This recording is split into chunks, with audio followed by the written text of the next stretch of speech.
और उनके कारण से जो भी परिवर्तन प्रवृत्तियां हैं उसको पढ़ा था,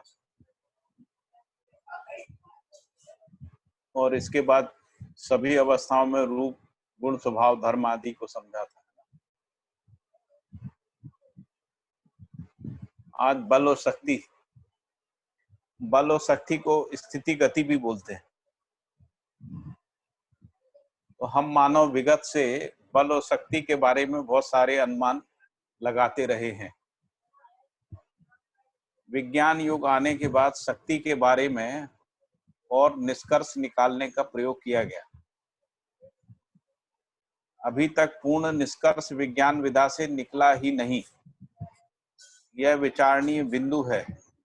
इस संदर्भ में विज्ञान विधा से दबाव को बल के रूप में और गति, तरंग और प्रवाह को शक्ति के रूप में पहचानने की कोशिश हुई।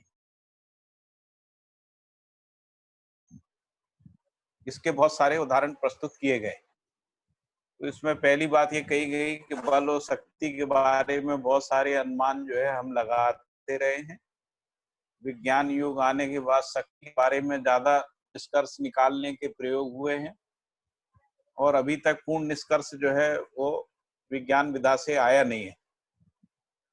यह विचारणीय बिंदु है। इस संदर्भ में विज्ञान विधा से दबाव को बल के रूप में कहा गया और गति, तरंग, प्रवाह को शक्ति के रूप में पहचानने की कोशिश हुई। इसके बहुत सारे उदाहरण प्रस्तुत किए गए। तो विद्युत तरंग चुंबकीय बल के रूप में, उसी प्रकार शब्द तरंग दबाव के रूप में, प्रवाह में होने वाले तरंग और दबाव के रूप में, प्रवाह में होने वाले तरंग और दबाव के रूप में इस विविध प्रकारों से अध्ययन कराने की कोशिश की गई। इन सब में यह पाया गया कि इन सब में मध्यस्थीकरण होने के तथ्य को नकारा गया। तो बाबा जी क्यों कह रहे हैं कि विज्ञान विधा से अध्ययन पूरा नहीं हुआ है, निष्कर्ष पूरे नहीं निकल पाए? उसका मूल कारण वो कह रहे हैं कि जो मध्यस्थीकरण की क्रिया है उसको पहचान नहीं पाए, और विज्ञान विधा में ये सब अध्ययन आवेशित गति पर ही आधारित है। स्वभाव गति के होने पर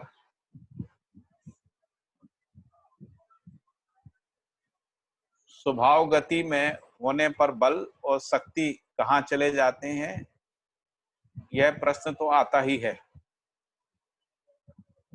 तो तीन बातें उन्होंने, तीन मुद्दे उठाए इसके संबंध में। पहला मुद्दा ये उठाया कि ऊपर जो भी बल और शक्ति, तरंग और दबाव आदि को समझाने का प्रयास किया गया, उसमें मध्यस्थीकरण होने के तथ्य को नकारा गया है। दूसरा, उन्होंने कहा कि जो भी अध्ययन हुआ है वो आवेशित गति का अध्ययन हुआ है, लेकिन जब स्वभाव गति में कोई भी रचना होती है, उस स्थिति में बल और शक्ति कहाँ चले जाते हैं, यह प्रश्न तो आता ही है। तो स्वभाव गति में ना बल का पता लगता है, ना शक्ति का पता लगता है, जबकि स्वभाव गति में रचनाएं रहती हैं। इस मुद्दे पे मध्यस्थ दर्शन के नजरिए से यह पता चला कि स्थिति में बल, तो हर इकाई का जो होना है स्थिति के रूप में, उसमें बल, और गति में शक्ति है। तो गति में शक्ति प्रकट होता है। इसका तात्पर्य यह हुआ, दूसरे पर प्रभाव प्रमाणित करने के क्रम में यांत्रिक प्रक्रिया रूपी शक्ति का पहचान होता है। स्थितियां होने के आधार पर पहचानने में आती है। इस तथ्य को अथवा सिद्धांत को परीक्षण करने की बहुविधाएं मानव के सम्मुख समीचीन हैं।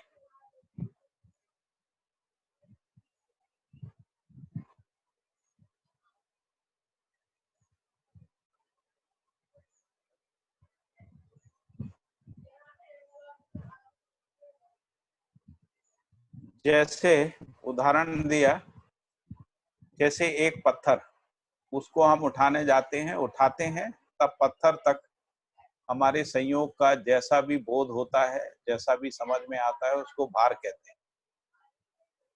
ये भार अपने आप से धरती के साथ सह अस्तित्व सूत्र प्रमाणित करने के अर्थ में पाया जाता है।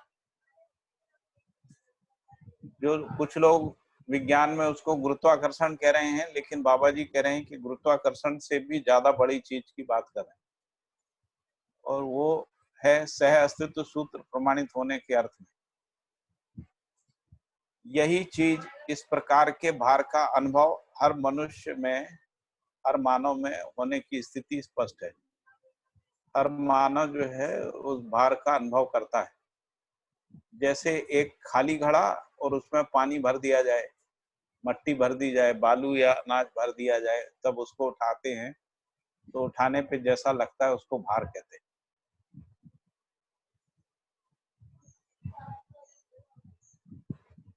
हर मानव अपने में मनाकार को साकार करने वाला होने के आधार पर और कल्पनाशीलता, कर्म स्वतंत्रता होने के आधार पर भार को कैसा नापा जाए, तौला जाए, इसके बारे में सोचा और इसका उत्तर पा लिया।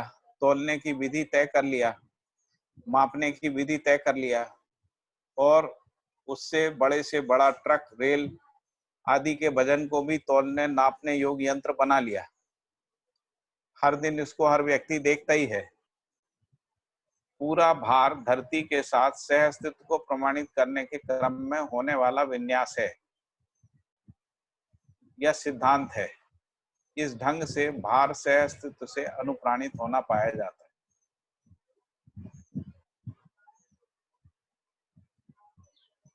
फिर आगे इसी को स्पष्ट करने के लिए ये कहा कि हर इकाई स्थिति में बल संपन्न है और गति में शक्ति को प्रमाणित प्रकाशित करते हैं। इस क्रम में यह समझ में आता है कि हर वस्तु निश्चित अच्छी दूरी में अपने अपने व्यवस्था को बनाए रखते हैं। जैसे एक परमाणु में एक से अधिक परमाणु अंश निश्चित दूरी में रहते हुए त्वा सहित व्यवस्था को आचरण के रूप में प्रकट करते हैं। तो इसमें दो बातें बोली गई। पहली बात यह कि हर इकाई स्थिति में बल संपन्न है, गति में शक्ति को प्रमाणित करके प्रकाशित है। इस क्रम में यह समझ में आता है कि हर वस्तु निश्चित अच्छी दूरी में अपने अपने व्यवस्था को बनाए रखते हैं। जैसे उदाहरण दिया, तो परमाणु में जो परमाणु अंश है वो निश्चित अच्छी दूरी में रहते हैं और निश्चित अच्छी दूरी में रहते हुए अपने होने त्वा सहित व्यवस्था, अपने होने और अपने आचरण को प्रकट करते हैं। जिसका दृष्टा मानव है, ऐसी निश्चित अच्छी दूरी के बीच अगर दूरी बढ़ती है, यदि मान लीजिए परमाणु अंश घूमते हुए थोड़ा सा दूरी की ओर जाते, अपनी जो परिवेश है उससे थोड़ा दूर जाते हैं, तब मध्यांश, परमाणु में मध्यांश के रूप में कार्य करता हुआ जो मध्यस्थ क्रिया है, अपना बल प्रयोग करता है और अंशों को पास बुला लेता है, यानी नियंत्रित कर लेता है, यानी नियंत्रण में रखता है। अगर परमाणु अंश मध्य में क्रियारत अंशों के पास आने लगता है, तब भी मध्यांश अपना बल लगाकर उन अंशों को अच्छी दूरी में निश्चित कर देता है। तो मध्यांश दोनों काम करते हैं। पहला काम ये करते हैं कि यदि परिवेश से थोड़ा सा दूरी पे जाते हैं तो उनको अपने ओर आकर्षित कर लेते हैं, और यदि वो मध्यांश की ओर आते हैं तब भी उनको धकेल कर वापस अपने परिवेश में कर देते हैं। इस विधि से नियंत्रण को बनाए रखते हैं। यह परमाणु में होने वाला नियंत्रण क्रिया है। इसी क्रियावश परस्पर दूरी पर नियंत्रण बना रहता है, और ये इस नियंत्रण को हम लोग बाकी इकाइयों में भी पहचान सकते हैं। उसके लिए फिर आगे बताया, परमाणु अणु के रूप में जब होते हैं तो मध्यांशों के आधार पर ही परस्पर आकर्षण बल चुंबकीय बल संपन्नता के आधार पर प्रवर्तित रहता ही है। फलतः एक परमाणु दूसरे परमाणु के साथ जुड़कर अणुबंधन सहित अणु कहलाते हैं। तो जब परमाणु जो है अणु के रूप में आपस में संबंधित होते हैं, उस स्थिति में भी परमाणुओं के मध्यांश के आधार पर परस्पर आकर्षण के कारण से जो चुंबकीय बल संपन्नता है, उसी के आधार पर परमाणु अणुबंधन सहित अणु कहलाते हैं। यानी एक निश्चित दूरी के साथ जो है वो बने रहते हैं। ऐसे अणुओं का भार संपन्न रहना स्वाभाविक है। इसी भार के कारण एक अणु के दूसरे अणु के साथ निश्चित अच्छी दूरी में रहने की प्रवृत्ति एक अणु के साथ दूसरे अणु के, फिर से पढ़ रहा हूं, इसी भार के कारण एक अणु के दूसरे अणु के साथ निश्चित अच्छी दूरी में रहते हुए जुड़ने की प्रवृत्ति बनी रहती है। ऐसी प्रवृत्ति से परमाणु अणु और अणु से रचित बड़े बड़े पिंड जैसे पृथ्वी जैसे पिंड मानव के सम्मुख प्रस्तुत हैं।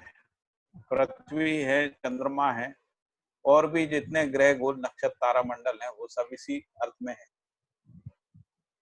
जैसे यह धरती है, इस धरती के साथ जुड़ी हुई सभी वस्तुएं, मतलब इस धरती पे जितने भी प्रकार की वस्तुएं हैं ना, पदार्थावस्था, प्राणावस्था, जीवावस्था, ज्ञानावस्था, और उसमें भी जो ठोस तरल विरल वस्तुएं हैं, धरती के वातावरण तक सह अस्तित्व को प्रमाणित करते रहते हैं।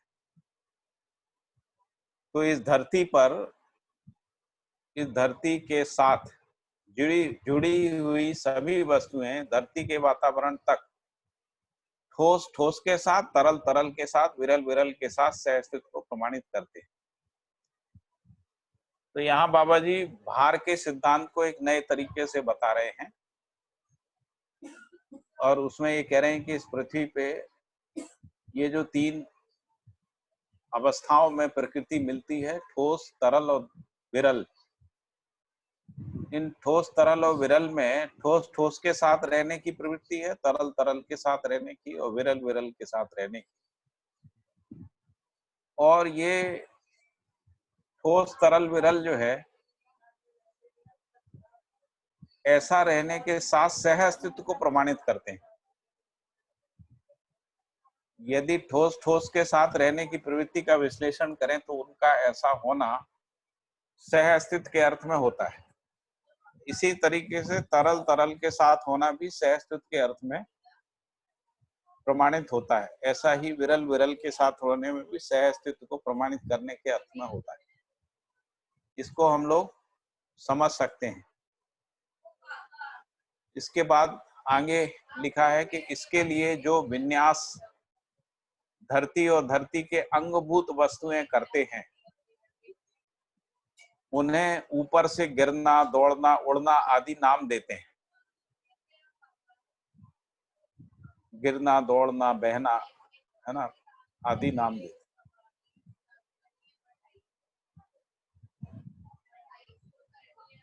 ऊपर से वही सब वस्तुएं नीचे गिरती हैं जो ठोस और तरल के रूप में रहती हैं। तरल वस्तु के साथ सह अस्तित्व को प्रमाणित करने के लिए आतुरता कातुरता में जो विन्यास रहता है उसे वर्षा अथवा प्रवाह कहते हैं।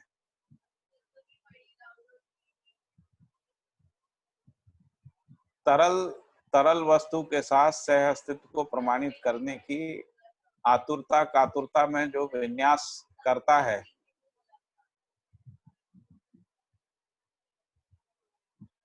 उसे वर्षा अथवा प्रवाह कहते हैं। इसी प्रकार से जो ठोस वस्तुएं ऊपर से गिरती हैं वह धरती के साथ होने वाले विन्यास हैं, जो उस वस्तु का धरती के साथ सह अस्तित्व को प्रमाणित करने के प्रभाव में होता है।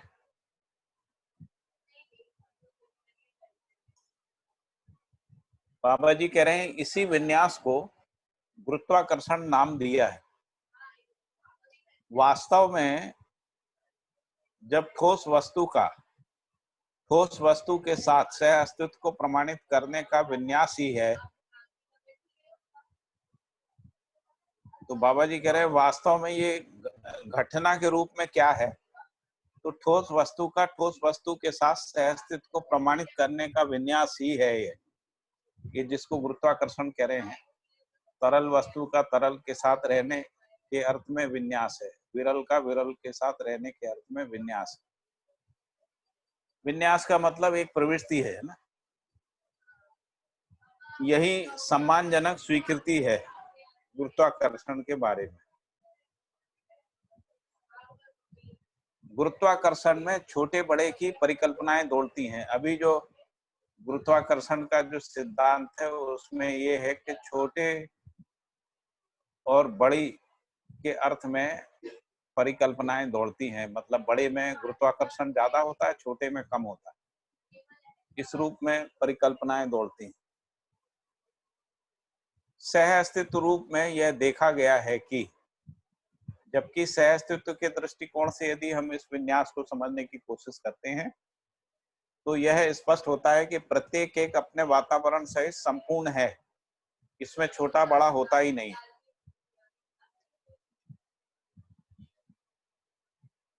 इसकी पुष्टि इस बात से होती है कि प्रत्येक अपने त्वा सहित व्यवस्था है।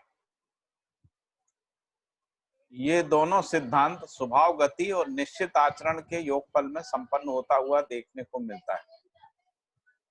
कौन से दो सिद्धांत? पहला, प्रत्येक एक अपने वातावरण सहित संपूर्ण है, इसमें छोटा बड़ा नहीं होता है। और दूसरा इस बात की इसकी पुष्टि इस बात से होती है कि प्रत्येक एक अपने त्वा सहित व्यवस्था है। ये दोनों सिद्धांत स्वभाव गति और निश्चित आचरण के योगफल में संपन्न होता हुआ देखने को मिलता है। सर ये दोनों जो इसी क्रम में प्रत्येक सर यहाँ पे ये दोनों जो हाँ जी, प्रत्येक एक अपने वातावरण सहित संपूर्ण है, इसमें छोटा बड़ा होता ही नहीं है, वो नहीं समझ में आ रहा है, मतलब कैसे नहीं होता है? अभी हम लोग क्या है ना, जब आचरण को नहीं देखते हैं उस स्थिति में छोटा बड़ा बोलते हैं ना। जैसे जीव संसार का आचरण निश्चित है रूप गुण स्वभाव धर्म के आधार पर। तो इसलिए कोई जीव बड़ा हो कोई छोटा हो, इससे क्या फर्क पड़ता है? सभी जीव में एक ही प्रकार का आचरण प्रकट होता है ना, हर पेड़ में एक जैसा आचरण प्रकट होता है। उस आधार में जी, छोटे बड़े से मुक्ति हो जाती है। वो एक प्रकार से छोटा बड़ा एक मानसिकता है। तो यहाँ पे गुरुत्वाकर्षण जो mg जो भार लग रहा था, वो मास उसका अधिक होने से उस पे गुरुत्वाकर्षण अधिक लगेगा, ऐसा वो नहीं बोल रहा है यानी? नहीं, वो ये कह रहे हैं कि इस पृथ्वी में जो भी वस्तुएं हैं वो ठोस तरल विरल के रूप में हैं, तो उनमें ठोस ठोस की ओर जाने की प्रवृत्ति है, विन्यास है, और तरल का तरल की ओर जाने का विन्यास है। यानी जितना भी तरल पदार्थ है इस पूरी पृथ्वी पे, वो जो तरल के पास ही दौड़ता है, यानी सारी नदियां समुद्र की ओर जाती है ना। जी तो इसका जो है गुरुत्वाकर्षण के आधार पे जो है लोग स्पष्टीकरण देते हैं, लेकिन बाबा जी कह रहे हैं ये सह अस्तित्व सहज विन्यास है। तो यदि हम वर्षा होने से लेके, है ना, जो वर्षा इकट्ठी होती है और इकट्ठी होने के बाद वो जो पानी है, चाहे वो ग्राउंड वाटर हो चाहे वो नदियों का पानी हो, वो बहता हुआ समुद्र की ओर जाता है। यदि इस क्रियाकलाप को देखें तो ऐसा करता हुआ वो बहुत सारी क्रियाओं को संपन्न करता है। जैसे मट्टी को गीला करता है, वातावरण को ठंडा बनाता है ना, ताप के संतुलन को बनाता है, मट्टी में उर्वरकता को बनाता है, फर्टिलिटी को, पेड़ पौधों को पोषण देता है। तो ऐसे बहुत सारे सह अस्तित्व के अर्थ में क्रियाकलाप को संपन्न करने के अर्थ में जो तरल पदार्थ है उसकी गति जो है वो हमको स्पष्ट होती है सह अस्तित्व को प्रमाणित करने के अर्थ। अभी हम लोग केवल उसको एक भौतिक क्रिया के रूप में देखते हैं जिसको हम लोग गुरुत्वाकर्षण कह रहे हैं। तो गुरुत्वाकर्षण के रूप में देखते हैं तो बाकी जो क्रियाकलाप है वो देखने से छूट जाता है। तो यांत्रिकता के रूप में हमको वो स्पष्ट होता है ना, एक यांत्रिक क्रिया के रूप में स्पष्ट होता है। दूसरी बात वो कह रहे हैं कि जब भी गुरुत्वाकर्षण की बात आती है तो वो कहते हैं पृथ्वी में ज्यादा है, चंद्रमा में कम है, और छोटा कोई उपग्रह होगा उसमें और कम होगा, सूर्य में और ज्यादा होगा। इस तरीके से छोटे बड़े की कल्पना आती है। और यदि इसी प्रवृत्ति को, जिसको गुरुत्वाकर्षण कह रहे हैं, यदि इसको सह अस्तित्व के अर्थ में देखते हैं तो ये छोटे बड़े की मानसिकता से मुक्त हो जाते हैं। तो जो भी ग्रह हैं, मान लीजिए कोई पृथ्वी से छोटा ग्रह है और जहां पर चारों अवस्थाएं हैं, या पृथ्वी से बड़ा ग्रह है जहां चारों अवस्थाएं हैं, तो क्रियाकलाप की दृष्टि से ये जो ठोस तरल विरल है उनमें जो भी गति विन्यास है वो गति विन्यास अपने अपने ग्रहों के आकार छोटे बड़े होने के बावजूद भी विन्यास एक जैसा बना रहता है। तो इसलिए गुरुत्वाकर्षण के आधार पे जो छोटे बड़े की मानसिकता है वो मानव में समस्या को पैदा करती है। और यदि इसको सह अस्तित्ववादी दृष्टिकोण से, यानी सह अस्तित्ववादी विन्यास के आधार पे इस गति को हम लोग अध्ययन करते हैं, जिसको कह रहे हैं ठोस ठोस की ओर, तरल तरल की ओर, विरल विरल की ओर होता है। तो जैसे ठोस ठोस की ओर होता है उसमें भी सजातीयता की ओर होता है। इसी के आधार पे मिनरल फॉर्मेशंस होते हैं। सजातीय जो द्रव्य होते हैं वो सजातीय द्रव्यों की ओर गति करते हैं। और ये सारी गति सह अस्तित्व को प्रमाणित करने के अर्थ में है। यानी ये गति केवल यांत्रिक नहीं है, ये गति के कारण से ही विकास क्रम विकास होता है। इसी के कारण से ही हर इकाई जो है अपनी उपयोगिता पूरकता को साबित करती है। लेकिन यदि यांत्रिकता के आधार पर देखते हैं तो उपयोगिता पूरकता समझ में नहीं आती। उस दृष्टिकोण से फिर हम ऐसा ही मान लेते हैं कि मानव जो है उसके उपयोग करने के लिए है, ये सारी पृथ्वी जो है मानव के उपयोग करने के लिए बनी, ऐसा मान लें। तो ये परस्पर पूरकता का सिद्धांत हमको समझ में नहीं आता। उसकी जगह वो कह रहे हैं कि यदि मान लीजिए कि सह अस्तित्व के रूप में यह देखा जाए तो हर इकाई अपने वातावरण सहित संपूर्ण है, चाहे वो एक छोटा परमाणु हो चाहे बड़ा परमाणु हो, एक छोटा अणु हो बड़ा अणु हो, है ना, एक छोटी रचना हो बड़ी रचना हो, चाहे एक छोटा ग्रह हो बड़ा ग्रह हो, है ना। इस रूप में देखें तो प्रत्येक एक अपने वातावरण सहित संपूर्ण है, इसमें छोटा बड़ा होता नहीं, है ना, अपने वातावरण के साथ संपूर्ण है। इसकी पुष्टि इस बात में है कि प्रत्येक एक अपने त्वा सहित व्यवस्था है। त्वा सहित व्यवस्था का मतलब है कि वो है और एक निश्चित आचरण में है। जैसे हर परमाणु एक निश्चित आचरण में है, जैसे हर वनस्पति एक निश्चित आचरण में है, हर जीव जो है एक निश्चित आचरण में है, मानव का निश्चित आचरण में होना प्रतीक्षित है। तो इस अर्थ में त्वा सहित व्यवस्था को हम समझ सकते हैं। तो ये जो दोनों सिद्धांत हैं, स्वभाव गति और निश्चित आचरण के योगफल में संपन्न होता हुआ देखने को मिलता है। तो ये जो निश्चित आचरण है और जो स्वभाव गति है, ये दो चीजों के योगफल में ही हमको ये पहचानने में आता है। क्या पहचानने में आता है? जिसको हम कह रहे हैं प्रत्येक एक अपने वातावरण सहित संपूर्ण है और प्रत्येक एक त्वा सहित व्यवस्था है। यदि स्वभाव गति में नहीं है, जैसे मानव स्वभाव गति में नहीं है और मानव निश्चित आचरण में नहीं है, उस स्थिति में प्रत्येक एक यानी प्रत्येक मानव अपने वातावरण सहित संपूर्ण है, ये स्पष्ट नहीं होगा। और प्रत्येक मानव अपने त्वा सहित व्यवस्था, ये स्पष्ट नहीं होगा।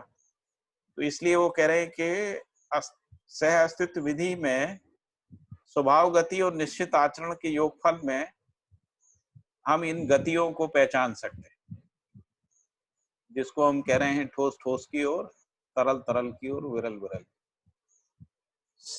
मैं स्पष्ट कर पाया कि नहीं कर पाया? जी सर, बहुत बढ़िया, थैंक यू सर।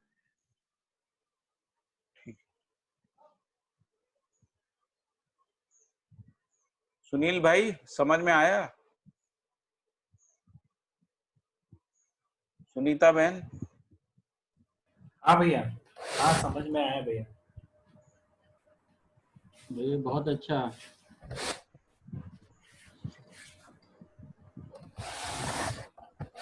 फाल्गुनी बहन, समझ में आ रहा है? शिवांगी?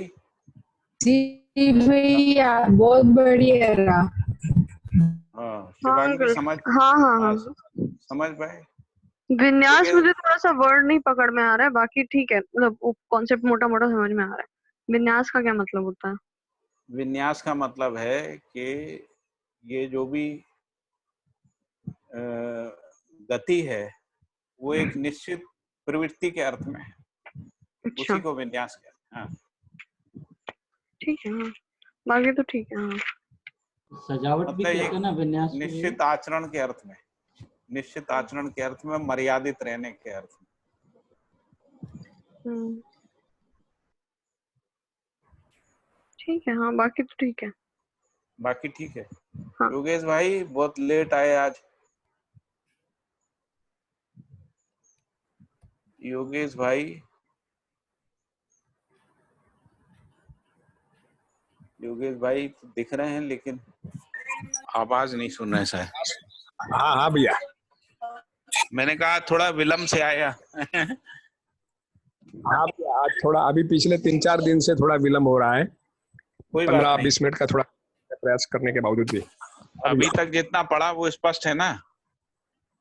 बिल्कुल बिल्कुल भैया। अच्छा, ठीक है। हाँ जी, हाँ जी। हाँ जी। तो इसी क्रम में प्रत्येक वस्तु इस धरती पर अंगभूत होने के फलस्वरूप धरती के साथ सह अस्तित्व को निभाना एक स्वाभाविक प्रवृत्ति है। इस प्रवृत्ति का विन्यास इस धरती के वातावरण तक मर्यादित रहना पाया जाता है। यानी किसी प्रवृत्ति को जब पूरी भागीदारी में देखते हैं तब वो विन्यास है ना।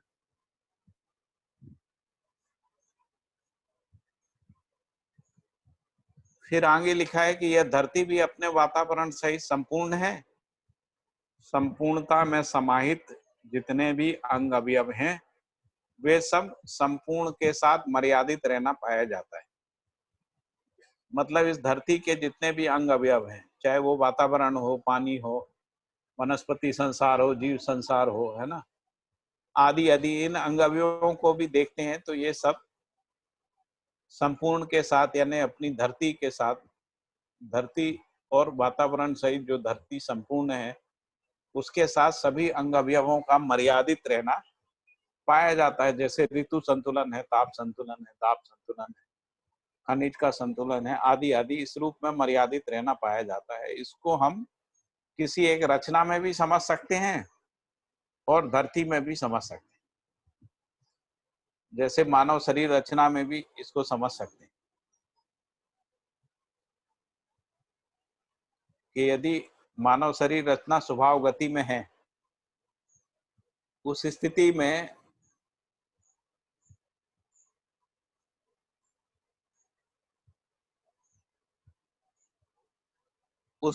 में जो भी शरीर के अंगों का क्रियाकलाप होता है वो शरीर रूपी जो व्यवस्था है या शरीर व्यवस्था है उसमें भागीदारी करते रहने के अर्थ में स्पष्ट होता है। और इसके साथ वो अपने मर्यादा को बनाए रखते हैं, यानी संतुलन नियंत्रण को बनाए रखते हैं, जिनको हम लोग सप्त धातु का संतुलन कहते हैं, जिसको ताप संतुलन कहते हैं, खनिज संतुलन कहते हैं, दाब का संतुलन कहते हैं, आदि आदि। तो इस रूप में शरीर के अंदर जितने भी प्रकार के ठोस, तरल और विरल पदार्थ हैं उनके गति को समझा जा सकता है।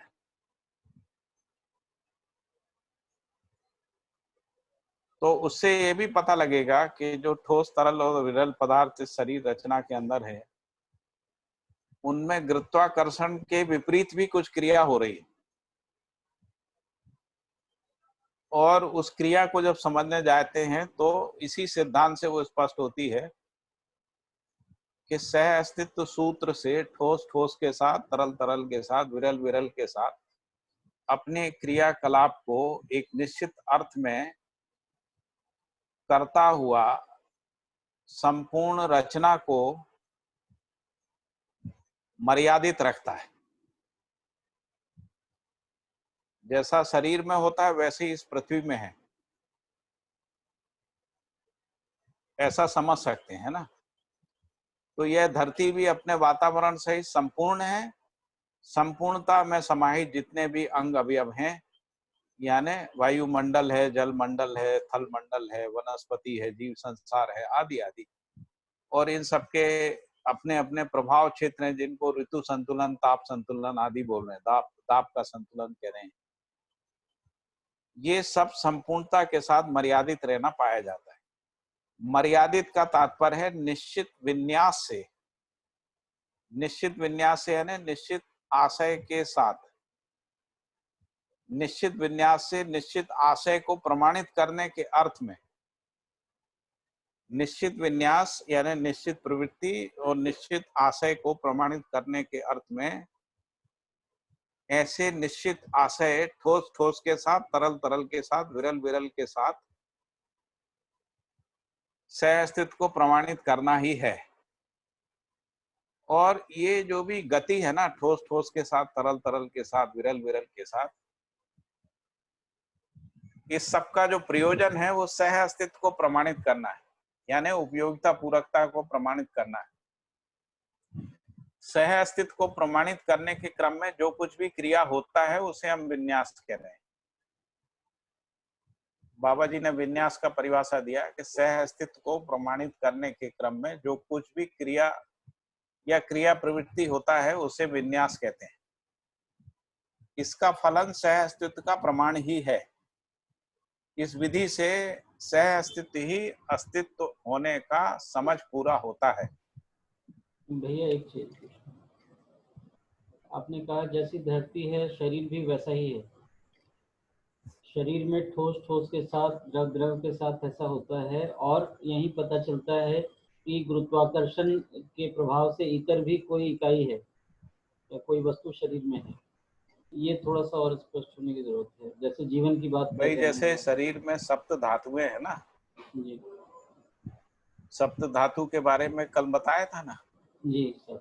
तो ये जो सप्त धातुएं हैं इसमें सभी जो है सजातीयता की ओर गति देखने को मिलती है। जैसे शरीर में पंचवायु है जिसको प्राण, व्यान, उदान, समान आदि बोलते हैं। तो ये जो पंचवायु हैं उन सबके अपने स्थान निश्चित हैं। तो सजातीयता के आधार पर प्राण प्राण की ओर, अपान अपान की ओर, व्यान व्यान की ओर, उदान उदान की ओर, समान समान की ओर गति करता है। इसी को कह रहे हैं विरल विरल के साथ रहता है, तरल तरल के साथ, और ठोस ठोस के साथ रहता है।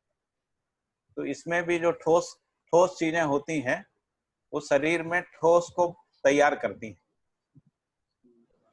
तो इस अर्थ में ठोस के साथ ठोस, तरल के साथ तरल, विरल के साथ विरल के अर्थ में ये जो गतियां होती हैं, है ना, ये जो क्रियाकलाप होता है, जो संपूर्ण क्रियाकलाप एक शरीर में होता है, वो शरीर रूपी जो रचना है उसके सह अस्तित्व को प्रमाणित करने के अर्थ में क्रिया है, निश्चित क्रिया है, ये निश्चित क्रिया प्रवृत्ति है ना, ऐसा समझ में आता है। ये मैंने आपको उदाहरण दिया शरीर का।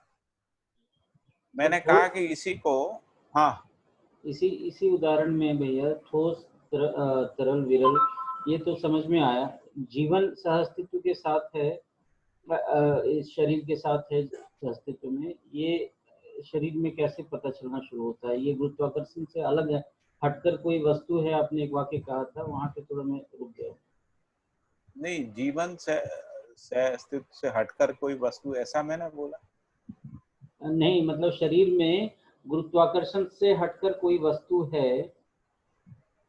नहीं, मैंने ये कहा कि जो गुरुत्वाकर्षण का जो सिद्धांत है जी उसके हिसाब से सभी वस्तुएं जो हैं जहां गुरुत्वाकर्षण अधिक होता है उस तरफ गति करती, ये जी सिद्धांत है जी ना। जी इसी के आधार पे सारे क्रियाकलाप को धरती में विज्ञान ने व्याख्यायित किया है, उसका गणना किया है, ऐसा मैंने कहा। ठीक है और भैया, मैंने कुछ और कहा कि समझ यदि लिया। आप इसको शरीर रचना में समझें तो शरीर रचना में ऐसा नहीं है। जैसे ब्रेन के लिए जिन तत्वों की आवश्यकता है वो गुरुत्वाकर्षण के विपरीत वो तत्व उस तरफ दौड़ते हैं, जी है ना।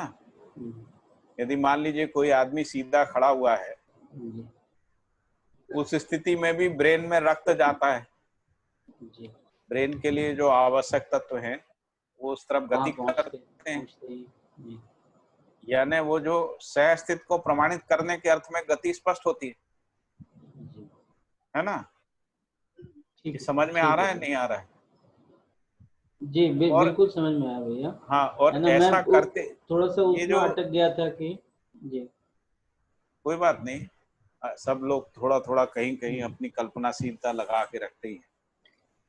तो मैं ये कह रहा था कि ये जो भी क्रियाकलाप है ठोस ठोस की ओर, तरल तरल, विरल विरल की ओर, ऐसी जो गति है या जो क्रिया है उसी को बाबा जी कह रहे हैं कि ये विन्यास है।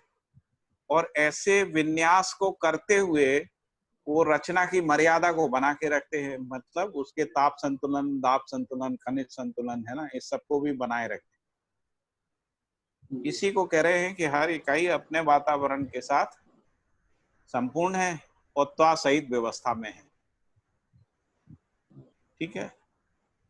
ठीक है और इसीलिए फिर ये जो हम लोगों ने ये लास्ट सूत्र पढ़ा था ना, मर्यादा का तात्पर्य निश्चित विन्यास से निश्चित आशय को प्रमाणित करने से है। तो निश्चित आशय क्या है? तो निश्चित आशय है सह अस्तित्व को प्रमाणित करने के अर्थ में, विकास की ओर और जागृति की ओर जो गति है उस अर्थ में। ठीक है। जी बहुत बढ़िया भैया, थैंक फिर इसके बाद ये भी उदाहरण दिया मैंने कि इसी प्रकार से पृथ्वी है, बाबा जी ने भी ये उदाहरण दिया। यू। तो बाबा जी ने कहा कि इस पृथ्वी के अंगभूत जितनी भी वस्तुएं हैं वो सभी सह अस्तित्व के अर्थ में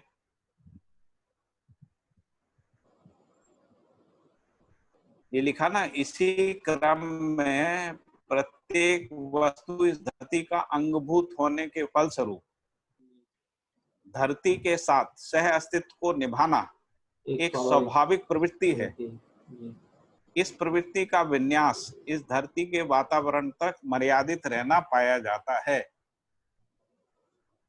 तो ये जो इस प्रवृत्ति का जो विन्यास है वो अपने अपनी, जैसे मान लीजिए कोई दूसरी पृथ्वी है तो वहां भी ऐसे ही पाया जाएगा, है ना। तो इसलिए ये कहा कि यह धरती भी अपने वातावरण सहित संपूर्ण है। तो यदि हम इस धरती की बात कर रहे हैं तो अन्य धरती भी अपने वातावरण सहित संपूर्ण है। संपूर्णता में समाये जितने भी अंग हैं वे सब संपूर्ण के साथ मर्यादित रहना पाया जाता है। इसी को मैंने आपको उदाहरण दिया, ऋतु का संतुलन, वायुमंडल का संतुलन, जलमंडल का संतुलन, है ना, समुद्र का मर्यादित रहना, गति, है ना, हर गति का मर्यादित रहना। जितनी भी गतियां इस पृथ्वी पे दिखती हैं उन सब का मर्यादित रहना। जैसे पहाड़ों का ठोस बना रहना भी उसकी मर्यादा है। यदि मान लीजिए पहाड़ जो है ना अपने ठोस होने के त्वा को छोड़ दें तो वो धूल में बदल जाएंगे, है ना। तो उनको ठोस बनाए रखना, उनको उस अर्थ में बनाए रखने का कोई ना कोई बल काम करता रहता है, कोई प्रवृत्ति काम करती रहती है, कोई विन्यास उसमें, एक निश्चित विन्यास जो है उसमें क्रियाशील बना रहता है ना। इसी को बाबा जी व्याख्या कर रहे हैं। बिल्कुल बढ़िया। मेरे निश्चित ख्याल से आशय मतलब सह अस्तित्व। हाँ, निश्चित आशय मतलब सह अस्तित्व, और निश्चित आशय मतलब विकास क्रम, निश्चित आशय मतलब विकास, निश्चित आशय मतलब जागृति, है ना, जागृति क्रम जागृति, यही तो निश्चित आशय है ना। तभी तो विकास क्रम विकास समझ में आएगा। जी नहीं जी बिल्कुल भैया। मेरे ख्याल से ये 2 उदाहरण से ये सिद्धांत समझ में आ रहा होगा। जी बहुत बढ़िया समझ में आया। हाँ, अब आगे बढ़ते हैं। जी भैया। सह अस्तित्व को प्रमाणित करने के क्रम में जो भी क्रिया होता है उसे बाबा जी विन्यास कह रहे हैं। इसका फलन सह अस्तित्व का प्रमाण ही है। यदि इस पूरे क्रिया को यदि पूर्णता के अर्थ में देखते हैं, जैसे नदी को, नदी में पानी आने से लेके नदी का पानी समुद्र में बहने तक, यदि इस पूरी क्रिया को एक क्रिया के रूप में देखेंगे तो आपको पता लगेगा कि नदी जो है किस तरीके से सह अस्तित्व को प्रमाणित करने के अर्थ में गतिशील है। ठीक है, ये समझ में आ रहा है?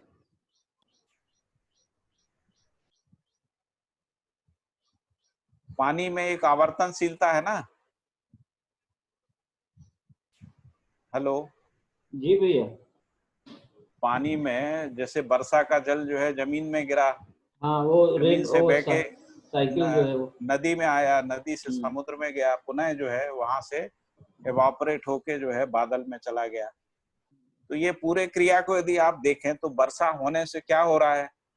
वर्षा होने से ताप का संतुलन है, वर्षा होने से वनस्पति संसार का पोषण हो रहा है ना।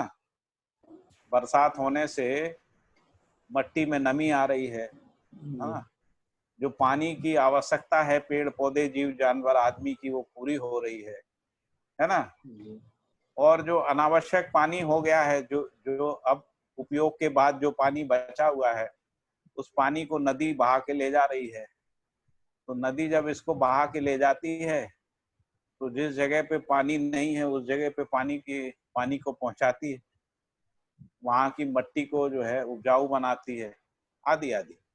वो जब पानी बहता है तो अपने साथ मिट्टी को बहा के लाता है, और वो मिट्टी जो है जब कहीं जम जाती है तो उससे उपजाऊ, है ना, जमीन तैयार होती है। उपजाऊ जमीन में वनस्पतियां और खेती किसानी ज्यादा होती है ना। खेती किसानी ज्यादा होने से जीव जंतु और मानव की आवश्यकता पूरी होती है। तो मानव की आवश्यकता पूरी करने के अर्थ में, है ना, ये संपूर्ण क्रिया को, यानी जो तरल का तरल की ओर दौड़ने की जो क्रिया है उसको पहचाना जा सकता है ना। तो जैसे ये तरल जब विरल होता है तो जो विरल के रूप में विरल पदार्थ राशि एकत्रित हो जाती है, जिसको हम लोग बादल कह रहे हैं। बादल यानी पानी जब विरल हो गया, भाप बन गया, तो भाप बनने के बाद जो है वो विरल की ओर दौड़ता है। और ये जो विरल पदार्थ के रूप में जो भाप है, पानी की भाप है, वो सजातीयता के आधार पे कहीं संघनित हो जाती है, जिसको हम लोग बादल कह रहे हैं, है ना। और फिर ये जो बादल है ये पुनः जो है सह अस्तित्व को प्रमाणित करने के अर्थ में बरसते हैं, है ना। और इस पूरी प्रक्रिया में इस धरती में एक निश्चित वातावरण को, मर्यादा को बनाए रखते हैं। और हमने गलती से वो डैम बना लिए, बांध बना लिए, नहर बना ली, ये नहीं समझने की वजह से, ये सारी चीजों को नहीं डैम बनाने में कोई गलती नहीं है। क्यों भैया? जो गलती है वो जो ग्राउंड वाटर निकाल,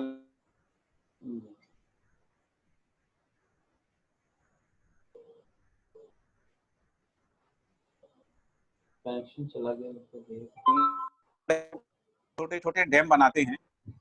मतलब जो चट्टानों की वहन क्षमता के अनुसार यदि हम बांध बनाते हैं तो वो जो मानव के उपयोग के लिए जो बरसात का पानी है उससे सदुपयोगता विधि को स्थापित किया जा सकता है। तो ये जो बड़े बड़े छोटे छोटे डैम, तालाब, कुएं, बावड़ी, है ना, आदि डबरी जो बनाते हैं, यदि हम उसका उपयोग करते तो शायद हमको ग्राउंड वाटर का उपयोग नहीं करना पड़ता। और सिद्धांत ये समझ में आता है कि ग्राउंड वाटर जो है वो मानव के उपयोग की वस्तु नहीं है ना। तो मानव के उपयोग की, यानी मानव के आवश्यकता पूर्ति के लिए सभी वस्तुएं जो हैं वो धरती के वातावरण में सरफेस पे ही हैं, है ना। सरफेस से अंदर से हम जो भी कुछ निकाल रहे हैं, चाहे वो खनिज निकाल रहे हैं, खनिज तेल निकाल रहे हैं, या या खनिज के रूप में ये ग्राउंड वाटर निकाल रहे हैं, है ना। ये तीनों चीजें इस पृथ्वी रूपी जो शरीर रचना है उसको मर्यादित रखने, उसको व्यवस्थित रखने के अर्थ में है। जबकि बाकी जो संसार है, हम लोगों ने अभी पढ़ा था शायद किसी और अध्याय में, कि जैसे पेड़ पौधों की सभी आवश्यकताएं जो है इस धरती के सरफेस में ही जो वस्तुएं रहती हैं उसमें पूरी हो जाती हैं, जीव संसार की भी सारी आवश्यकताएं पूरी हो जाती हैं। तो इस अर्थ में मानव की भी सभी आवश्यकताएं जो है पृथ्वी के जो सतह है उसमें जो उपस्थित वस्तुएं हैं उसी से पूरी हो जाती हैं। यदि इस सिद्धांत को समझते हैं तो ये जो जमीन के अंदर से निकालते हैं उससे हम बच सकते हैं, क्योंकि जमीन के अंदर जो भी वस्तु है वो जमीन के अंदर की व्यवस्था को बनाए रखने के अर्थ में है।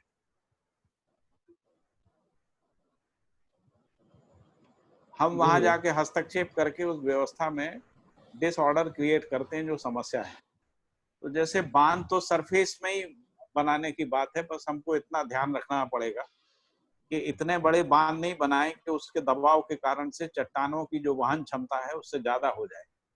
यदि उससे ज्यादा होगा तो चट्टानें टूटेंगी तो वो पुनः संतुलित होने के अर्थ में, है ना, गति करेंगी। ऐसा गति करने में भूकंप आएंगे। तो इस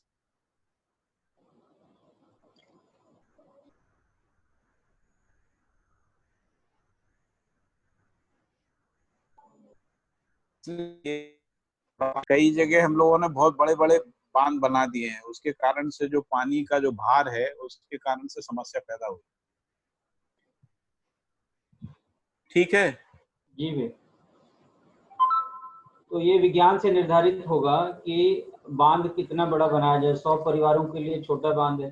कोई ऐसा तर्क दे सकता है कि यदि हमें दिल्ली बम्बई जैसे शहर को पानी पिलाना है तो भाई जब छोटा डैम बना सकते हैं तो बड़ा डैम क्यों नहीं बनाए।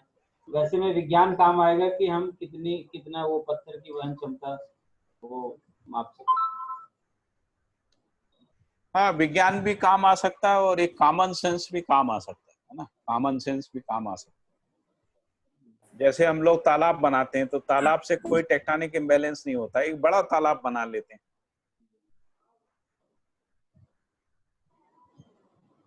यदि वो ज्यादा एरिया को कवर करता है तो उसपे जो है लोड कम आता है। ज्यादा गहराई ना हो और कैचमेंट एरिया बड़ा हो तो उससे दबाव नहीं आएगा। ये सबका अध्ययन किया जा सकता है, किया भी है लोगों ने। कैचमेंट एरिया बड़ा कर दिया और गहराई ज्यादा नहीं करी, है ना, उस स्थिति में दबाव नहीं आएगा ज्यादा। और अगर गहराई ज्यादा करती और पानी का जो स्टोर कैचमेंट एरिया छोटा है तो दबाव ज्यादा आएगा। ठीक है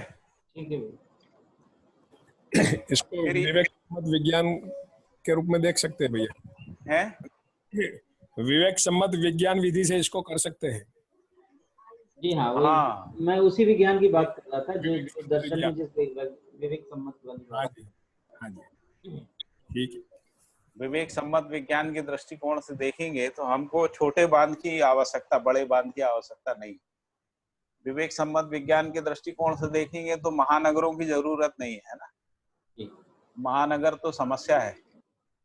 अभी जैसे दिल्ली के प्यास बुझाने के लिए 400 किलोमीटर दूर तक का पानी लेके दिल्ली का प्यास बुझाना पड़ रहा है ना। तो ये सहअस्तित्व के दृष्टिकोण से ठीक नहीं है ना। तो स्थानीयता का जो संतुलन है वो गड़बड़ा जाता है। तो मतलब वो 400 किलोमीटर में जो भी खेत खलिहान और वनस्पति है उसके लिए जो आवश्यक पानी का अरेंजमेंट कुदरत में है वो बिगाड़ दिया। वो पानी को हम लेके दिल्ली में ले आए तो वहां पे जो है पानी की कमी पड़ेगी। अभी उस पानी की कमी को पूरा करने के लिए ग्राउंड वाटर का उपयोग कर रहे हैं। ग्राउंड वाटर से क्या हो रहा है, वाटर टेबल नीचे जा रहा है तो मिट्टी जो है धीरे धीरे अपनी उर्वरकता को छोड़ती जा रही है, बंजर हो रही है। मिट्टी बंजर होती है यानी उसमें जब नमी की कमी होती है तो वो बंजर हो जाती है। बंजर होने से वो बनते हैं, रिवाइंस बनते हैं, बीहड़ बन जाते हैं। हम लोग जो है आगरा, मुरैना और भिंड वाले इलाके में ऐसे लाखों हेक्टेयर जमीन में जो है वो बीहड़ों को देखते हैं। तो बीहड़ बढ़ने का मूल कारण ही यही है कि ग्राउंड वाटर निकाल लिया तो वाटर टेबल नीचे चली गई, वनस्पतियों को पानी नहीं मिल रहा है तो वनस्पतियां सूख जाती हैं। तो वनस्पतियों की जड़ें जो मट्टी को पकड़ के रखती हैं वो पकड़ से छूट जाती है, तो बरसात का जो पानी है वो मट्टी को तेजी से बहा के ले जाता है। उससे जो है मट्टी के बड़े बड़े टीले बन जाते हैं जिनको हम लोग बीहड़ बोलते हैं ना। तो ये बीहड़ किस डैम की वजह से है जो मुरैना और चंबल के एरिया में है? डैम की वजह से नहीं है, ये जो ग्राउंड वाटर टेबल नीचे गया है उससे है। तो ये स्वतः हुआ है ना भैया, ये तो प्राकृतिक तौर पर हुआ है, मानवीय हस्तक्षेप तो नहीं है वहाँ के चंबल वाले वो बीहड़ के लिए? वाटर टेबल के कारण से ही है, वाटर टेबल तो पूरे इलाके में नीचे चला गया ना।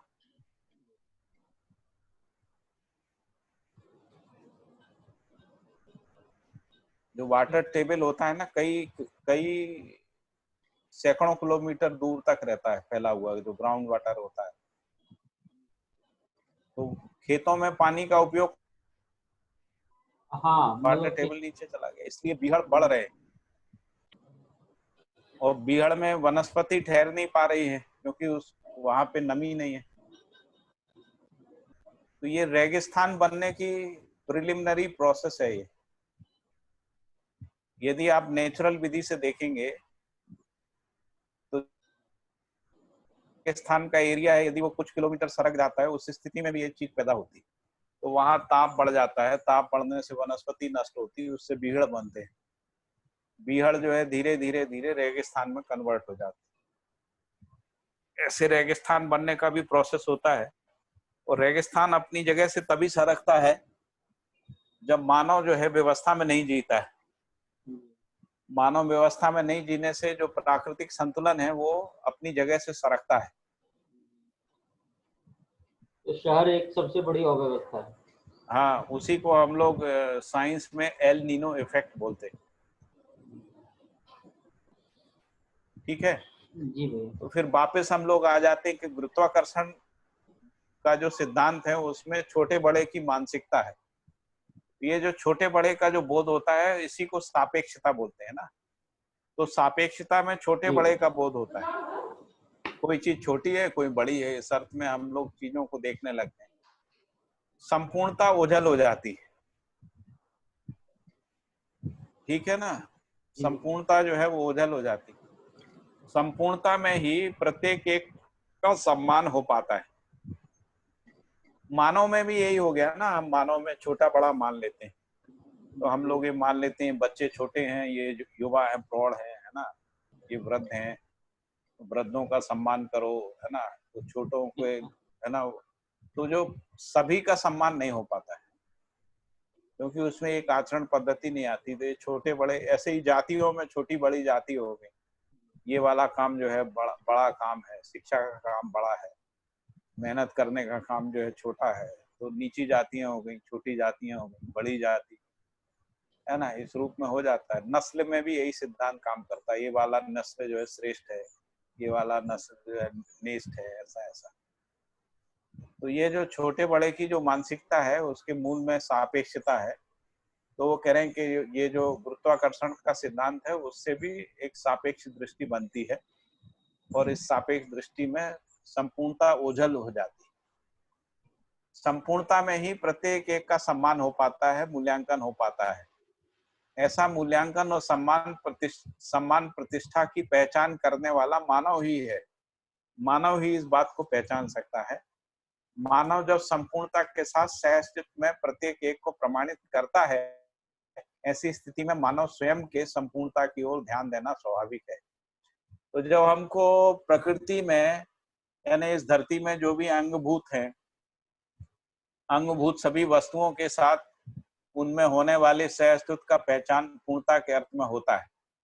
इसी तरीके से सभी अंग जैसे पदार्थावस्था प्राणावस्था है, तो प्राणावस्था की भी संपूर्णता को जब हम देख पाते हैं, समझ पाते हैं सह अस्तित्व के अर्थ में, तभी मानव को अपने स्वयं की संपूर्णता की ओर ध्यान देना स्वाभाविक होना पाया जाता है।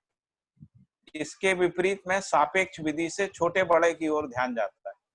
स्वयं को बड़ा मानना एक आवश्यकता हो जाता है। तो इसीलिए हर धर्म, जाति, संप्रदाय, मत, पंथ, नस्ल, रंग आदि जो है वो अपने को बड़ा मानते हैं। तो स्वयं को बड़ा मानना एक आवश्यकता हो जाता है। उसे बरकरार रखने के लिए फिर अन्य को छोटा बनाए रखना भी एक आवश्यकता बन जाता है। जैसे मान लीजिए जो जर्मन में नाजी नस्ल थी, तो हिटलर को लगा कि वो सबसे बड़ी नस्ल है, सबसे श्रेष्ठ नस्ल है। तो बाकी को छोटा दिखाने के लिए हिटलर ने बहुत प्रकार के प्रपंच रचे। आप लोगों को शायद इतिहास जी, में वहाँ ज्यूज थे ना। हाँ, पढ़ने को मिला होगा कि नाजियों को ओलंपिक में ज्यादा स्वर्ण पदक मिल जाएं, इसके लिए जो है जो दूसरे प्रतिभाशाली खिलाड़ी होते थे उनके साथ षड्यंत्र किया जाता था, उनको नशा दिया जाता था या उनकी हत्या करा दी जाती थी आदि आदि, ताकि नाजी सर्वश्रेष्ठ नस्ल है इसको साबित किया जा सके। इसी को बाबा जी कह रहे हैं, ऐसा जातियों के साथ भी होता है,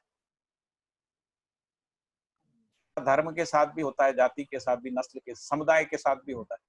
और फिर ये प्रवृत्ति जो है परिवारों में भी बनी रहती है।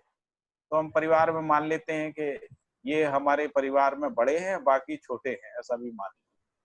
तो ये जो छोटे बड़े की मानसिकता में न्याय नहीं हो पाता, छोटे बड़े की मानसिकता में, परस्परता में सम्मान नहीं हो पाता है। तो फिर व्यवस्था के अर्थ में हम लोग जैसे कहते हैं ना, प्राइम मिनिस्टर का पोस्ट जो है बड़ा है, बाकी जो पोस्ट है वो छोटे हैं। तो व्यवस्था के भागीदारी के अर्थ में देखते हैं तो ये छोटे बड़े की मानसिकता से मुक्त हो जाते हैं। उसी को बाबा जी कह रहे हैं कि सापेक्ष विधि से छोटे बड़े की ओर ध्यान जाता है। स्वयं को बड़ा मानना एक आवश्यकता हो जाती है, उसे बरकरार रखने के लिए अन्य को छोटे बनाए रखना भी एक आवश्यकता बन जाती है। इसी क्रम में द्रोह, विद्रोह, शोषण, भूखमारी, तोपमारी आदि सारे काम संपन्न होते हैं। इसी में द्रोह, विद्रोह है ना, छल कपट, दम पाखंड आदि सब होता है, युद्ध होते हैं। जिसके प्रति जब संवाद होता है तब उसकी अनौचित्यता को स्वीकार करते हैं, और जब इसके ऊपर बात करते हैं तभी हमको लगता है कि ये इसका औचित्य नहीं है। इस ढंग से मानव अंतर विरोधी हो जाता है। इस प्रकार की स्थिति में हम ना घर के ना घाट के की भाषा से संबोधित करते हैं। ये समझ में आया? यहां तक स्पष्ट हो गया भैया? संदीप भाई, संदीप भाई स्पष्ट हो गया? जी बिल्कुल भैया। हाँ, ये घर के ना घाट के तो पता है ना कि कहाँ से आया ये मुहावरा? हाँ, धोबी के कुत्ते की। धोबी के कुत्ते से। तो हम लोगों का स्थिति भी यही हो गया है, हम ना घर के ना घाट के। इसी से अनिश्चयतावाद तैयार होता है, इसी से अनसर्टेनिटी या अनिश्चिततावाद, या जिसको हम लोग डायलेक्टिक मटेरियलिज्म कह रहे हैं, वो सब यहीं से पैदा होता है। फलता है मानव संपूर्ण प्रकार की कुंठा और आवेश का स्वभाव गति से दूर हो जाता है। फलस्वरूप असामाजिकता, अव्यवस्था हाथ आती है। अव्यवस्था रूपी अप्रत्याशित घटनाएं घटित होती हैं। यह पूर्णतः मानव कुल के लिए अनावश्यक सिद्ध हुआ है। क्या हुआ है? ये जो सापेक्ष की जो मानसिकता है, सापेक्षता के आधार पर सिद्धांतों को परिभाषित, व्याख्यायित करना है, उसको बाबा जी कह रहे हैं कि वह मानव कुल के लिए अनावश्यक साबित हुआ है, क्योंकि उससे असामाजिकता, अव्यवस्था ही हाथ आती है, और उससे द्रोह, विद्रोह, शोषण, भूखमारी, तोपमारी आदि होता है ना, जो मानव के लिए अवांछनीय है। और इसी से मानव के अंतर विरोध जो है वो स्पष्ट होते हैं। अंतर विरोध का मतलब है जैसा मानव जीना नहीं चाहता है वैसा जीने के लिए विवश। इसी के विकल्प के लिए बाबा जी कह रहे हैं, इसके विकल्प के लिए स्वभावगत स्थिति निश्चयता के साथ निश्चित योजना सहित आशावादिता संपन्न होना आवश्यक हो गया। तो इससे मुक्ति के लिए क्या करना है? तो इससे मुक्ति के लिए स्वभाव गति को समझना है, स्थिति को समझना है ना, आचरण की निश्चितता को समझना है, आचरण की निश्चितता पूर्वक व्यवस्था की निश्चित योजना को पहचानना है, और निश्चित योजना में जीकर, यानी व्यवस्था में जीकर सुख शांति संतोष आनंद संपन्न होना है ना, इसकी आवश्यकता हो गई। यह सहअस्तित्व विधि से ही सर्व मानव के लिए समीचीन है। तो उन्होंने कहा कि ये तभी संभव है जब हम सहअस्तित्व विधि से सर्व मानव जीने को सहमत हो जाते हैं। और वो कह रहे हैं कि ये समीचीन भी है, ऐसा जी पाना जो है बहुत निकट है, मानव इसके निकट पहुंच गया है। मुख्य मुद्दा सहअस्तित्व प्रमाणित होना ही सूत्र है। तो इसमें मुख्य मुद्दा क्या है? सहअस्तित्व जो है प्रमाणित होना। तो सहअस्तित्व प्रमाणित होना ही सूत्र है। इस सूत्र से ही ये बाकी चीजें जो है नियोजित होती हैं। हर कार्य विन्यास प्रवृत्ति प्रयास क्रिया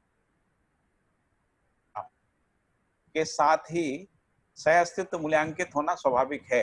हर कार्य विन्यास के साथ, प्रवृत्ति के साथ, हर प्रवृत्ति के साथ, हर प्रयास के साथ, हर क्रिया, हर व्यवहार, हर फल परिणाम के साथ सहअस्तित्व मूल्यांकित होना स्वाभाविक है। मूल्यांकन करने वाला मानव ही है। ठीक है जी भैया। ये समझ में आया? जी भैया। समझ में आ रहा है? कोई प्रश्न हो तो पूछ सकते हैं, कहीं स्पष्ट नहीं हो रहा है उसको भी पूछ सकते। नहीं ये सब स्पष्ट है। आगे बढ़ूं? बाकी लोग पूछ।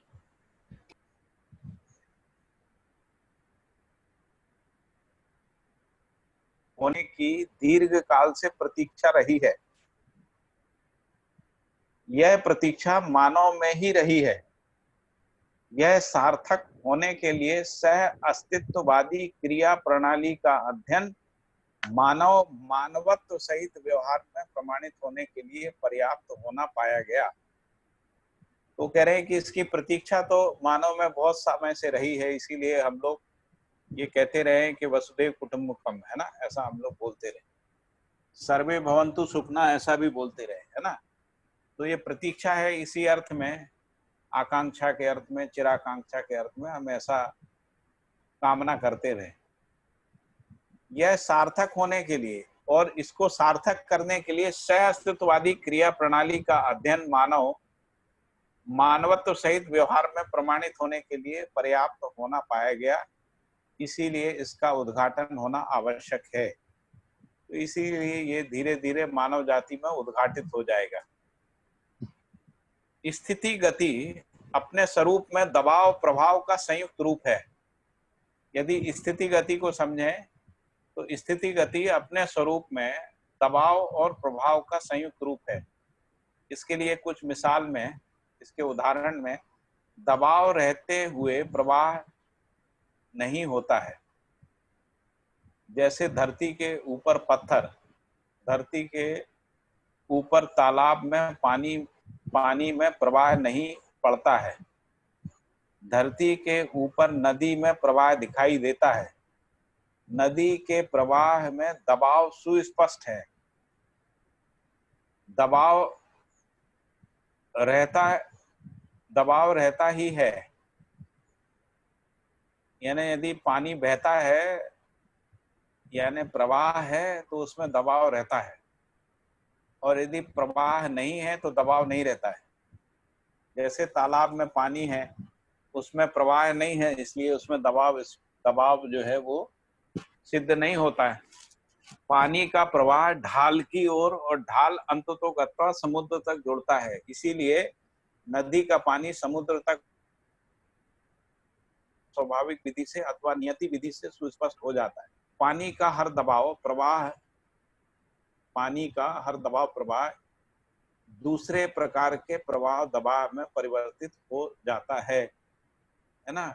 इसका क्या मतलब है? जैसे हम पानी से जो है बिजली बनाते हैं थर्मल पावर से, तो एक प्रकार का जो पानी के अंदर जो प्रवाह और दबाव है वो दूसरे वस्तुओं में प्रवाह और दबाव को पैदा कर देता है। इसमें से दबाव ही परिवर्तन का प्रधान कारण है। जैसे वाष्प निश्चित दबाव के उपरांत निश्चित प्रकार के यंत्र को संचालित करने योग्य हो जाता है, जिसके फलन में चुंबकीय विद्युत को पाया जाता है। इसमें से चुंबकीयता दबाव के रूप में विद्युत तरंग प्रवाह के रूप में होना स्पष्ट हो चुका है। इससे यह पता लगता है कि कोई भी बल दूसरे प्रकार के बल और प्रवाह का कारण बन जाता है। इसी विधि से तेलीय वस्तु को ऊष्मित करके अर्थात जलाते हुए कुछ यंत्रों को संचालित, जैसे गाड़ी वगैरह हम लोग चलाते पेट्रोल से डीजल से चलने वाले, कुछ यंत्रों को संचालित करता हुआ मानव परंपरा में सुलभ हो गया है ना। ऐसे यंत्रों से भी अनेक प्रकार के कार्य संपन्न होने को मिलता है। जैसे धरती, पानी, हवा से चलने वाले यंत्रों के रूप में देखने को मिलता है।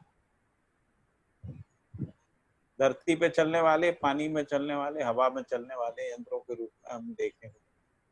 ऐसे तेल दहन प्रक्रिया से विद्युत पैदा करने वाले यंत्रों को संचालित किया जाता है। फलतः विद्युत चुंबकीय प्रवाह और दबाव होता है। इसी प्रकार विकिरणीय द्रव्यों से भी ऊष्मा उद्गमित प्रक्रिया पूर्वक विद्युत प्रसारीय यंत्रों को संचालित किया जाना मानव ने अभ्यास किया है। क्योंकि जब अत्यधिक ऊष्मा पैदा होती है तो प्रवाह बढ़ जाता है। प्रवाह बढ़ता है तो उसके आधार पे विद्युत पैदा करने वाले यंत्रों को गति मिल जाती है। इनके विसर्जन अर्थात कोयला, खनिज कोयला, तेल, विकिरणीय द्रव्यों का विसर्जन अथवा अवशेष प्रदूषण का कारण बन बैठा है। इस मुद्दे को पहले स्पष्ट कर चुके हैं। इसके विकल्प के रूप में पानी के प्रवाह बल की ओर ध्यानाकर्षण किया गया। इसी के साथ हवा और समुद्री तरंग की ओर ध्यान जाना आवश्यक है। सूर्य ऊष्मा की ओर भी मानव का ध्यान जाना चुंबकीय धारा को प्राप्त करने के क्रम में उत्साहित होने की आवश्यकता है। तभी मानव प्रदूषणकारी, नियति विरोधी, विकास विरोधी, जागृति विरोधी, मानव विरोधी, धरती के वातावरण विरोधी महा अपराध परंपरा से मुक्ति पाना संभव है। यह सह-अस्तित्व विधि से स्थिति गति को जांचने पर पता लगता है। जांचने का मतलब परीक्षण, निरीक्षण, सर्वेक्षण पूर्वक निश्चय करने से है कि सभी इकाइयों की स्थिति में बल और गति में शक्ति का प्रदर्शन, प्रकाशन किए रहता है। ठीक है, ये यहाँ पर चैप्टर पूरा हो गया। और है भी, अभी और है थोड़ा सा। ऐसी स्थिति छोटे से छोटे और बड़े से बड़े संपूर्ण इकाइयों में समान रूप। हाँ जी, अभी ये जो दबाव से प्रवाह की बात कर रहा है, तो ये कौन से दबाव की बात कर रहे हैं? आपने तालाब का एग्जाम्पल दिया। एक प्रकार से जैसे मान लीजिए की बात कर रहे थे, तो गुरुत्वाकर्षण से अपन समझ रहे थे कि प्रवाह होता है। गुरुत्वाकर्षण से ही जो नदी की धारा समुद्र तक जा रही है, इसके पहले अपनी बात हुई थी। देखिए, जो अपन हाइड्रो पावर बनाते हैं ना, तो हाइड्रो पावर बनाते हैं तो क्या करते हैं, पानी को ऊंचाई से टरबाइन में गिराते हैं, उससे टरबाइन घूमता है ना। तो जो पानी में दबाव और प्रवाह है, वो पानी का जो दबाव प्रवाह जो है वो कहाँ पे चला गया? टरबाइन में चला गया, है ना। पानी तो फिर बह गया, है ना, पानी बह के निकल गया। और फिर जैसे ही वो पानी जो है अपने ढाल से समतल जगह पे आता है, अपनी सामान्य गति में आ जाता है, जहां पर उसमें दबाव प्रभाव जो है कम हो जाता है। लेकिन वो जो दबाव प्रभाव पानी में था वो टरबाइन में ट्रांसफर हो गया है, उससे टरबाइन घूमती है। टरबाइन घूमने से जिसको हम लोग कह रहे हैं कि विद्युत धारा प्राप्त होती है।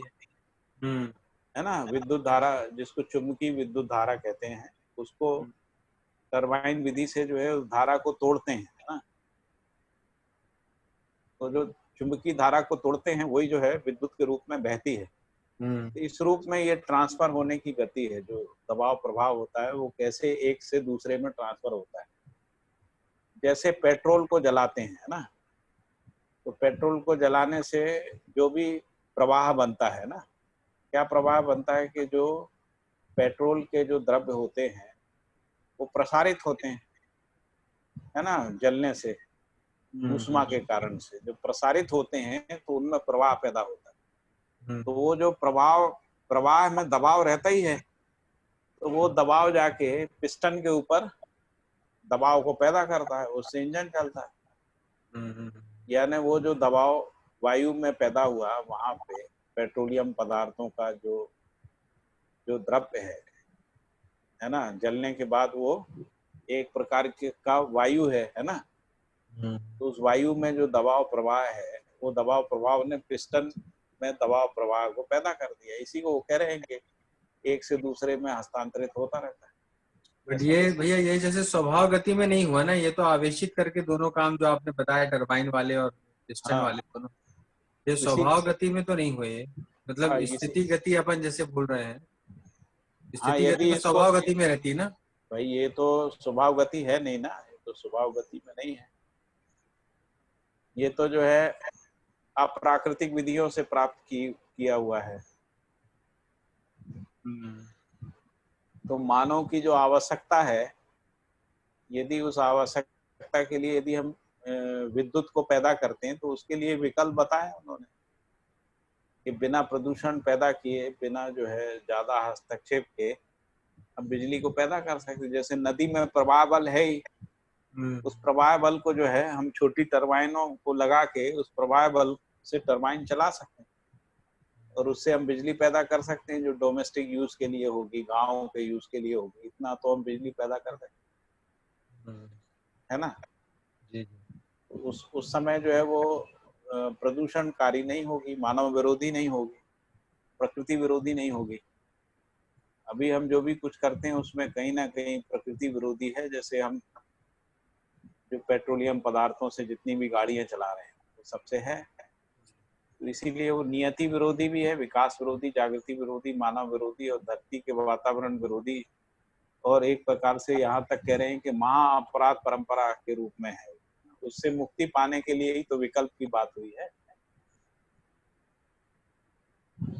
भैया जैसे पानी, जैसे नदी का पानी जब टरबाइन में, जब आपने जो बताया प्रवाह से जब टरबाइन की ब्लेड घूमेगी, तो यहाँ पे स्थिति गति के रूप में देखना चाह रहा हूँ मैं, तो ये बल और शक्ति के रूप में, तो यहाँ पे जो शक्ति है वो टरबाइन को दे रही है या बल ट्रांसफर हो रहा है, शक्ति ट्रांसफर हो रही है? टरबाइन किस तरीके से देखा जा रहा है इस ये दोनों साथ साथ रहते हैं ना भैया। अच्छा। दबाव से प्रवाह रहता है, प्रवाह से दबाव रहता है, दोनों तो दोनों बल शक्ति ट्रांसफर, दोनों अपने बल शक्ति से उसको बल शक्ति देते हैं टरबाइन को, और उससे वो ऊर्जा उत्पन्न होती है। उससे ऊर्जा। अच्छा। तो आगे बढ़े जी। ऐसी स्थिति छोटे से छोटे और बड़े से बड़े संपूर्ण इकाइयों में समान रूप से होना पाया जाता है। स्थिति गति संपन्न इकाई व्यवस्था में भागीदारी के रूप में होना पहले से स्पष्ट हो चुका है। स्थिति में बल संपन्नता का मतलब स्वयं में व्यवस्था का प्रमाण है, और गति में शक्ति का मतलब समग्र व्यवस्था में भागीदारी है। अभी इसको यदि मानव में देखते हैं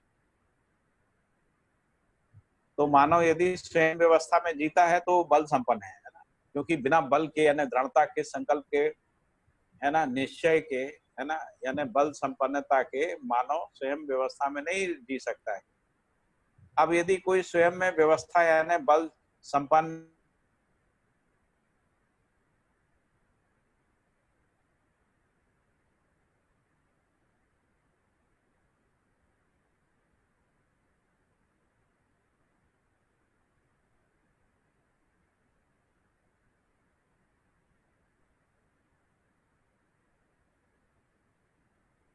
हेलो,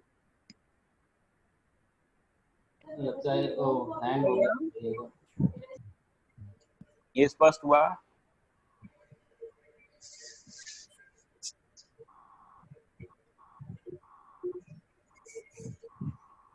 भैया हाँ जी, आपका बात सुनाई नहीं दे दिया हाँ, अभी तक। पिछले 2 मिनट नहीं सुनाई। डेफिनेशन से स्थिति में बल संपन्नता का मतलब। मैंने ये कहा कि स्थिति में बल संपन्नता का मतलब है स्वयं में व्यवस्था का प्रमाण। अभी दे रहा है सुनाई? अभी सुनाई दे रहा है। नहीं आ रहा है। आ रहा है ना? जी। तो जैसे मान लो कोई मानव में इसको समझने की कोशिश करें, तो जब कोई व्यक्ति स्वयं में व्यवस्था में जीता है, इसका मतलब है वो बल संपन्न है। तो क्षमता के रूप, मानव में क्षमता के रूप में बल देता है, तो व्यवस्था में जीने की क्षमता संपन्नता के रूप में स्थिति है, और वो स्थिति व्यवस्था में जीने का प्रमाण है। अब ऐसा क्षमता संपन्न व्यक्ति यानी बल संपन्न व्यक्ति ही समाज गति में भागीदारी कर सकता है। समाज गति के अर्थ में समग्र व्यवस्था में भागीदारी कर सकता है। तो गति में शक्ति का मतलब है समग्र व्यवस्था में भागीदारी। तो इसी तरीके से सारी इकाइयां होती हैं। तो हर इकाई होने के अर्थ में बल संपन्न है, गति के अर्थ में वो समग्र व्यवस्था में भागीदारी करती है। जैसे वनस्पति संसार होने के अर्थ में बल संपन्न है, और वनस्पति संसार जो है जीव संसार और मानव के साथ भागीदारी करती है ना, उस अर्थ में उसमें गति है। इस तरीके से स्थिति गति को पहचाना जा सकता है, होने रहने को पहचाना जा सकता है, होने रहने की अविभाज्यता को पहचाना जा सकता है, होने रहने के सहअस्तित्व को पहचाना जा सकता है। मूलतः हर इकाई व्यापक वस्तु में संपृक्त रहने के फलस्वरूप ऊर्जा संपन्न बल संपन्न होना द्रष्टव्य है। अब प्रश्न है कि ये हर इकाई में स्थिति में बल कहाँ से आया? तो हर इकाई में जो स्थिति में बल है वो ऊर्जा संपन्नता वश है। ऊर्जा संपन्नता क्यों है? तो व्यापक वस्तु में संपृक्तता वश ऊर्जा संपन्नता है। ऐसी हर इकाई के मूल में परमाणु ही है, और परमाणु ही भौतिक रासायनिक जीवन क्रिया के रूप में कार्य करता हुआ सुस्पष्ट होता है। तो हर परमाणु ऊर्जा संपन्न है, बल संपन्न है, और हर परमाणु रासायनिक क्रिया में भागीदारी करता है। रासायनिक क्रिया में भागीदारी करते हुए परमाणु ही चारों अवस्थाओं की जो क्रियाशीलता है उसमें भागीदारी करता है। जीवन क्रिया के रूप में भी परमाणु, जीवन क्रिया के रूप में भी परमाणु ही कार्य करता हुआ सुस्पष्ट होता है। आगे बढ़े। जीवन क्रिया के रूप में जितने भी परमाणु भागीदारी करते हैं, अब वे सब अणुबंधन भार बंधन से मुक्त रहते हैं। अन्य सभी परमाणु जो भौतिक रासायनिक क्रिया में भागीदारी करते हैं वे सब अणुबंधन भार बंधन से युक्त, वे सभी अणुबंधन भार बंधन से युक्त रहते हैं।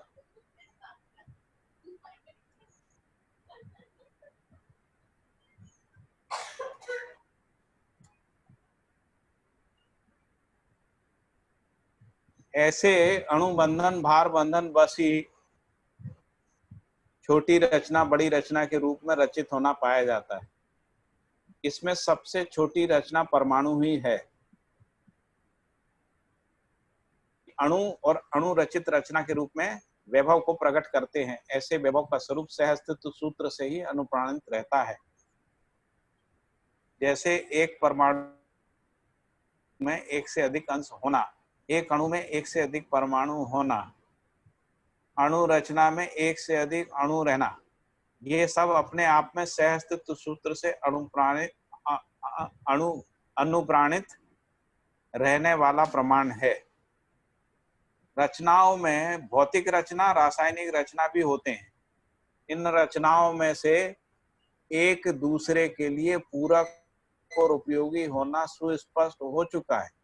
इन सभी प्रजातियों के अणु में स्थिति और गति दोनों ही अभिव्यक्ति निरंतर वर्तमान है, यानी कभी नहीं रुकने वाला है। सदा सदा ये क्रियाकलाप और प्रकाशन वर्तमान ही है। इसलिए मानव इन सबका अध्ययन करने योग्य इकाई के रूप में प्रस्तुत है। इसलिए स्वयं भी स्थिति में यानी स्वयं में व्यवस्था और गति में समग्र व्यवस्था में भागीदारी को मानव प्रमाणित करना है। तभी मन स्वस्थता का प्रमाण परंपरा में प्रस्तुत होता है। तभी मन स्वस्थता का प्रमाण परंपरा में प्रस्तुत होता है। मन स्वस्थता के बिना मानव में सर्वतोमुखी समाधान होना संभव नहीं है। इसलिए मन स्वस्थता के लिए अत्यावश्यक अथवा परम आवश्यक उपलब्धि है। इसी क्रम में समझदारी के आधार पर मानव अपने में सर्वतोमुखी समाधान रूपी मन स्वस्थता के सूत्र में वैभवित होना स्वाभाविक है। ऐसा वैभव ही समाधान संपन्नता ही ऐसा वैभव अर्थात समाधान संपन्नता ही समृद्धि, अभय और सहस्तित्व को प्रमाणित करने में योग्य हो जाता है अथवा सफल हो जाता है। यही सफलता मानव परंपरा में से के लिए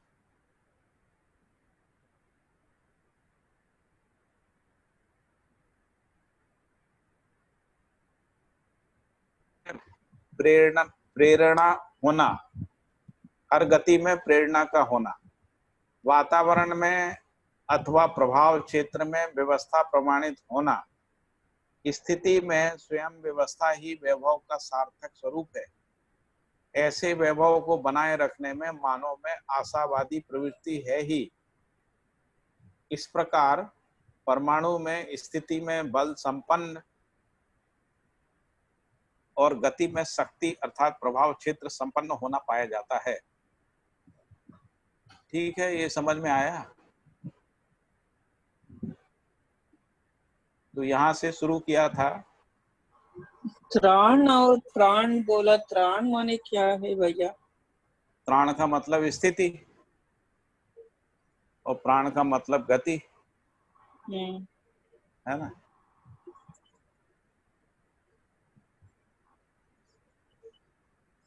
ये जो इसको मानव में कैसे समझेंगे, तो त्राण का मतलब है समझने समझाने के लिए जो स्फूर्ति है वो त्राण है। और प्राण का मतलब क्या है मानव में, तो समझदारी के अर्थ में प्रेरणा पाना, प्रमाणित करना, यानी व्यवस्था में भागीदारी करना, उसको उसी के अर्थ में प्रेरणा पाना, भागीदार उस अर्थ में प्राण है। जी भैया।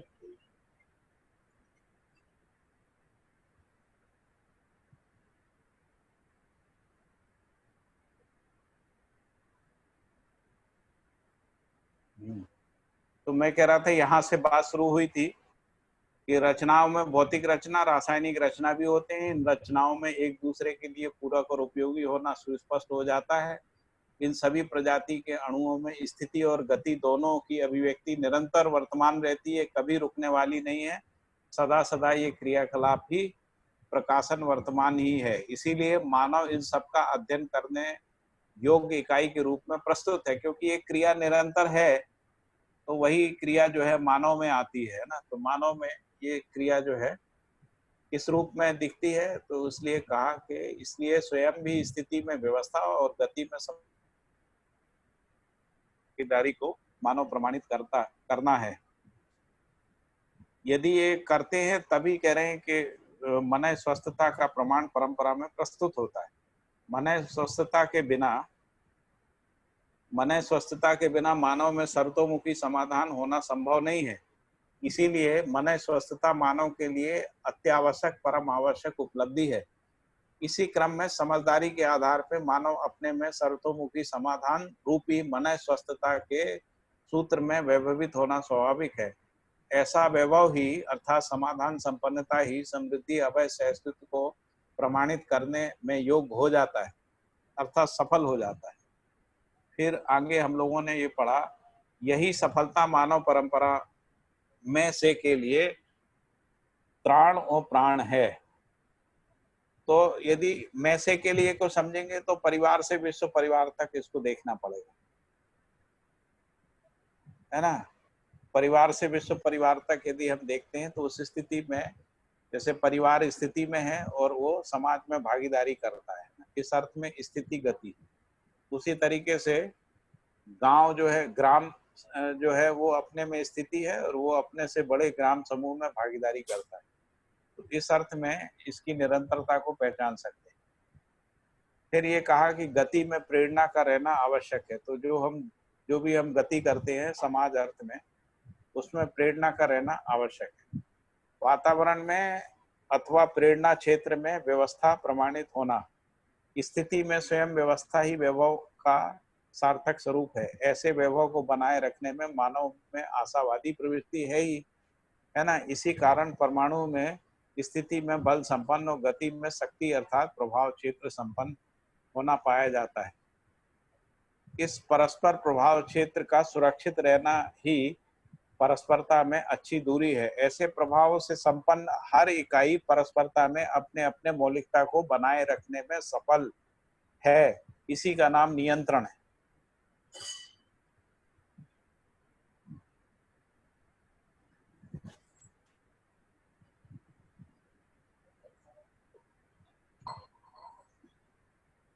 तो हम लोग अभी यहाँ रुक सकते हैं।